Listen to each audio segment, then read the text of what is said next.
جب میری گورنمنٹ گرائی تھی تب بھی میسج بھجوائی کہ جی ہم نے آپ کو اس لیے نہیں ہٹایا تھا کہ آپ کو واپس لے کے آنے دیں گے. جو جنرل باجوہ کا پلان تھا وہی اب جنرل عاصم منیر کا ہے.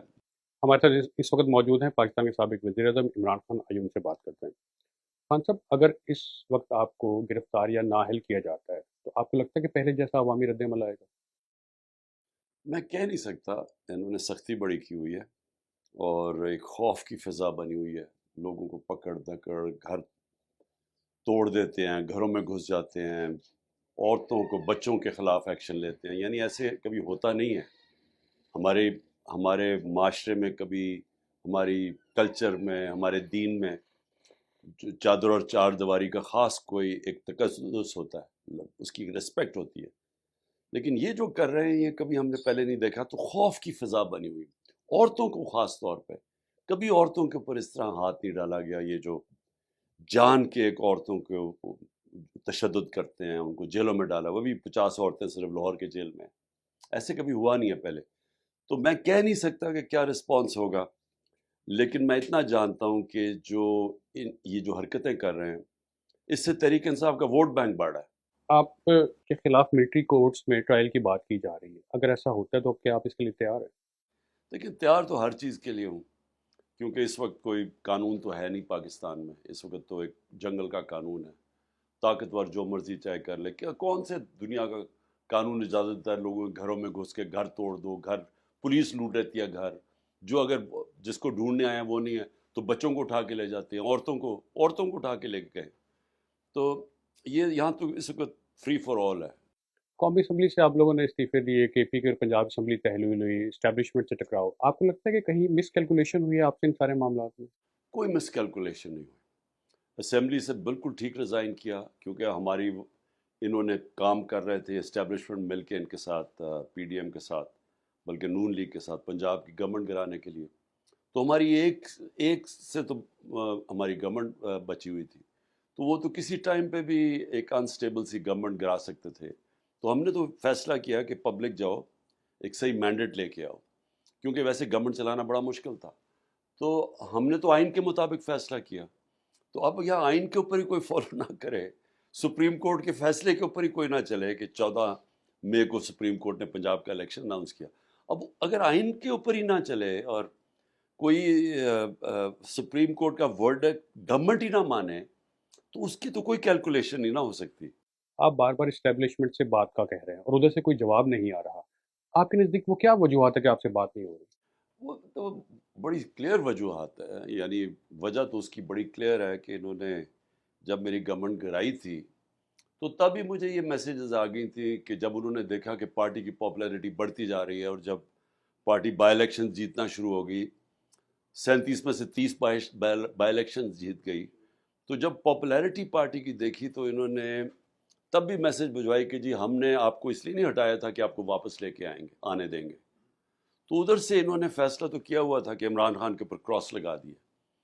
اور وہ جو جنرل باجوہ کا پلان تھا وہی اب جنرل عاصم منیر کا ہے، وہی کر رہے ہیں. تو کہ جی ہم نے اس کو آنے نہیں دینا. لیکن جمہوریت کے اندر تو یہ کوئی کانسیپٹ نہیں ہے. جمہوریت کے اوپر تو کاٹا صرف عوام لگاتی ہے. تو یہ کاٹا لگا دیا کسی نے، تو میں تو اس کو مانتا نہیں ہوں. اکتوبر میں انتخابات کی بات کی جا رہی ہے اور جسٹس قاضی فائز عیسیٰ کی اب چونکہ تعیناتی کی منظوری دے دی گئی ہے بطور چیف جسٹس، اس وقت وہ چیف جسٹس ہوں گے. آپ کو ان کی تعیناتی کے اوپر کوئی تحفظات ہیں؟ دیکھیں، دیکھتے ہیں اب جسٹس فائز عیسیٰ کیسے چیف جسٹس بنتے ہیں. دیکھیں اللہ کرے کہ ملک کے لیے ایک وہ یعنی ایک بالکل انصاف کرے، امپارشل چیف جسٹس بن جائے. ملک کو بہت ضرورت ہے اس وقت ایک ایسی عدلیہ کی جو کہ ہمیں تحفظ دے. یہ جو ظلم ہو رہا ہے اس وقت تو کوئی فنڈامنٹل رائٹس کو پروٹیکٹ کر ہی نہیں رہا. تو ہم تو یہ امید رکھتے ہیں کہ وہ لوگوں کی جو حقوق ہیں ان کو یہ حفاظت کریں گے. آپ کا بیانیہ جو ہے وہ اسٹیبلشمنٹ مخالف رہا. ناقدین یہ کہتے ہیں کہ جب بھی آپ اسٹیبلشمنٹ کے نیوٹرل ہونے کی بات کرتے ہیں تو اصل میں آپ یہ چاہ رہے ہوتے ہیں کہ آپ کی سپورٹ کی جائے. کیا یہ تاثر درست ہے؟ لیکن جو فری اینڈ فیئر الیکشن چاہتا ہے وہ کسی کی سپورٹ تو نہیں چاہتا. جس کرکٹ کیپٹن نے دنیا کی تاریخ میں نیوٹرل امپائر لے کے آیا تھا کبھی 7 امپائر ملا کے میچ نہیں کھیلنا چاہتا. یہ تو نواز شریف کی پرانی تھی، اور یہ زرداری، یہ تو کبھی انہوں نے تو دیانتداری سے کوئی کام کیا نہیں نا، کوئی بزنس بھی کی نہ، کوئی گورنمنٹ چلائی نہ، کوئی الیکشن صحیح طرح لڑے. تو میری تو پوری کوشش تھی کہ ہم ای وی ایم مشینز لے کے آئیں، ہم یہاں صاف اور شفاف الیکشن کروائیں. میں کوئی کسی کے کندھے پہ چڑھ کے کبھی پاور میں نہیں آنا چاہتا. میں چاہتا ہوں کہ پاکستان میں ہمارے ادارے مضبوط ہوں، ہمارا صاف اور شفاف الیکشن ہو، ہماری جمہوریت ہو، ہماری قانون کی حکمرانی ہو. میں تو 27 سال سے تحریک انصاف کا مطلب ہی قانون کی حکمرانی تھی.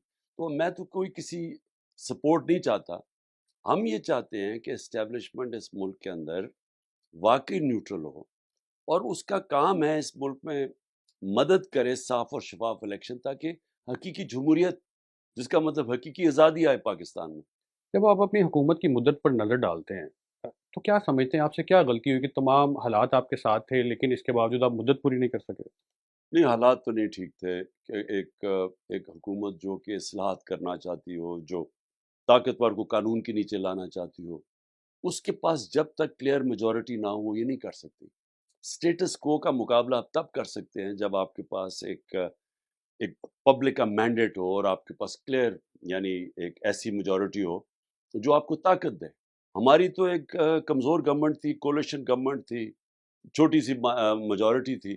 تو سارا وقت تو ہم جب کچھ کرنے لگتا تھا، اپنی میجورٹی کو اکٹھا کرنے میں ٹائم لگتا تھا.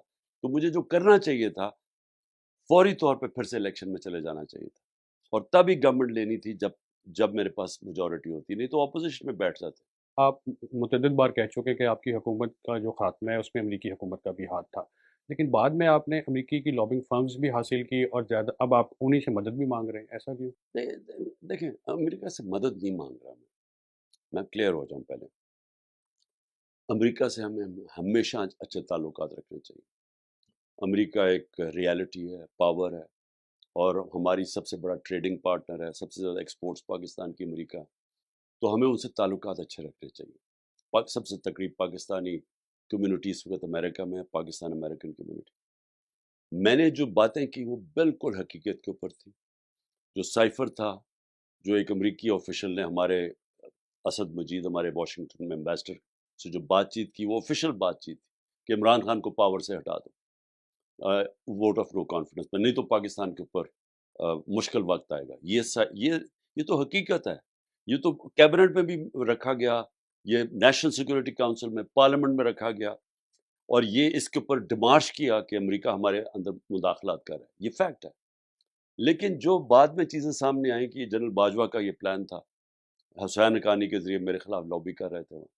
اور دوسری چیز یہ کہ یہ تعلقات ہمارے پاکستان کے امریکہ سے، وہ پاکستان کی بہتری میں ہے. میرا کوئی ذاتی کسی سے لڑائی نہیں ہے، یعنی میں یہ کہ میری گورنمنٹ گرائی تو میں کہوں یہ تعلقات ٹھیک نہ ہو، یہ نہیں بات. ملک کے تعلقات دنیا سے ہوتے ہیں اپنے لوگوں کے مفادات کے لیے، اور ہمارے لوگوں کے فائدے میں ہے کہ ہمارے سب سے اچھے تعلقات ہوں، خاص طور پہ امریکہ سے.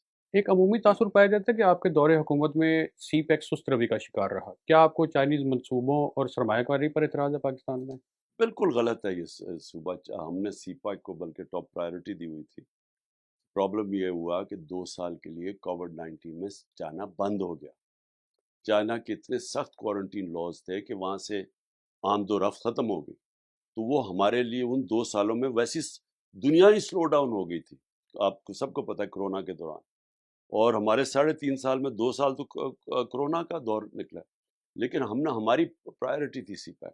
آپ کے سیاسی مخالفین یہ تاثر دیتے ہیں کہ کچھ دوست ملک آپ کے حق میں نہیں، کیا وزیر اعظم بنے. آپ کو اس کی کیا وجہ نظر آتی ہے؟ یہ بالکل غلط ہے. اگر وہ ہمارے دوست ملک حق میں نہ ہوتے، اور میں سعودی عربیہ کی بات کر رہا ہوں، مڈل ایسٹ کے ملکوں کی بات کر رہا ہوں، تو 2 OIC کی ہماری کانفرنسز فورن منسٹرز کی ہوئی 4 مہینے کے اندر. دسمبر میں ایک ہوئی، اور ہم جب آخر میں جو آخری مارچ ہمارا تھا، آخری مہینہ اپریل میں ہماری گورنمنٹ چلی گئی، تو اگلی مارچ میں ہوئی. تو کبھی تو ہوا ہے کہ فورن 2 دفعہ فورن منسٹرز کی OSI کانفرنس پاکستان میں ہوئی ہو؟ پتہ نہیں 16-17 سال پہلے ایک دفعہ ہوئی تھی. اس کی وجہ، اور یہ ہو ہی نہیں سکتا.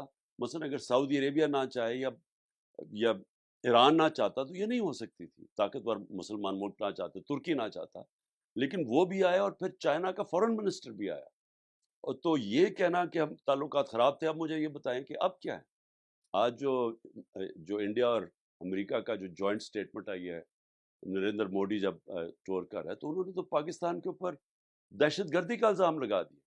انہوں نے تو بات ہی نہیں کی کہ ہندوستان میں جو ہیومن رائٹس کی خلاف ورزی ہے، جو کشمیر میں ہے، جو اقلیتوں سے ہو رہا ہے، مسلمانوں سے ہو رہا ہے، اس کے اوپر تو کوئی بات ہی نہیں. انہوں نے تو پاکستان کو ایک وہ ملک بتایا ہے جو دہشت گردی پروموٹ کرتا ہے.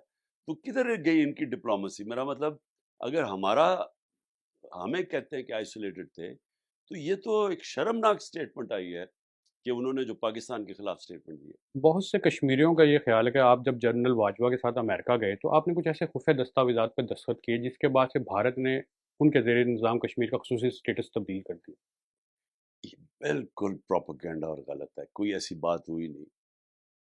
بلکہ ڈونلڈ ٹرمپ نے پہلی دفعہ، میں نے اس کے سامنے کشمیر کی بات کی میڈیا کے اوپر، اور اس نے کہا کہ میں کوشش کروں گا کہ اس کا مسئلہ حل کرنے کے لیے. آپ نے وائس آف امریکہ کو ٹائم دیا، بہت شکریہ.